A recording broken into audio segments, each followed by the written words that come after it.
Nous voici pour ce premier podcast Belgian Investor, podcast qui va s'orienter sur trois points d'importance aujourd'hui, un point macro, un point technique et un focus sur un secteur, le secteur des semi-conducteurs. Alors, au niveau macro, ce qu'il faut retenir pour ce jeudi 17 avril 2025, eh bien, c'est la déclaration de Powell hier soir qu'il a annoncé ses craintes sur un ralentissement économique aux États-Unis dû à l'inflation et l'inflation qui bien entendu serait due au régime taxatoire de l'administration Trump.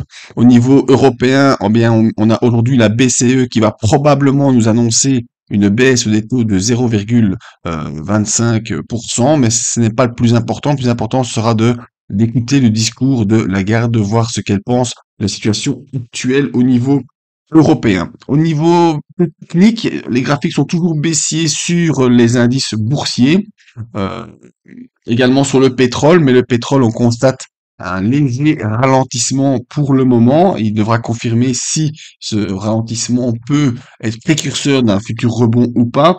Pour les matières premières, eh bien, on a toujours une baisse des matières premières principales comme le cuivre et l'argent, bien entendu, suite à ce régime de taxation. La seule matière première qui explose complètement, c'est le gold qui a dépassé les 3 300 $ et je vous rappelle que j'avais un objectif annuel vers les 3 600 $, l'or semblant être le seul refuge depuis plusieurs mois pour les investisseurs. Alors le focus sur le secteur, eh bien, ce sera le focus sur le secteur des puces électroniques.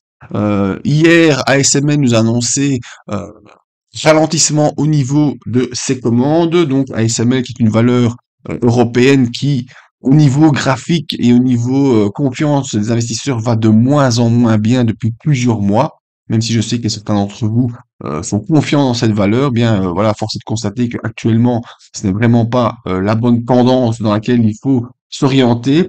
Contre, TSMC a annoncé un premier trimestre avec des chiffres de commandes en augmentation de 60% pour ce premier trimestre qui n'a pas encore été impacté par les taxes américaines. Et donc, on verra quelle sera la réaction des investisseurs cet après-midi sur ce secteur. Voilà, j'espère que vous avez aimé ce petit format. N'hésitez pas à laisser vos commentaires au-dessus de celui-ci afin de mieux les orienter ou de mieux les présenter. Rendez-vous samedi pour les analyses vidéo, que ce soit du côté premium sur lequel j'aurai des valeurs à vous proposer ou bien sur le côté public pour simplement faire un tour d'horizon technique du marché. Tout bientôt.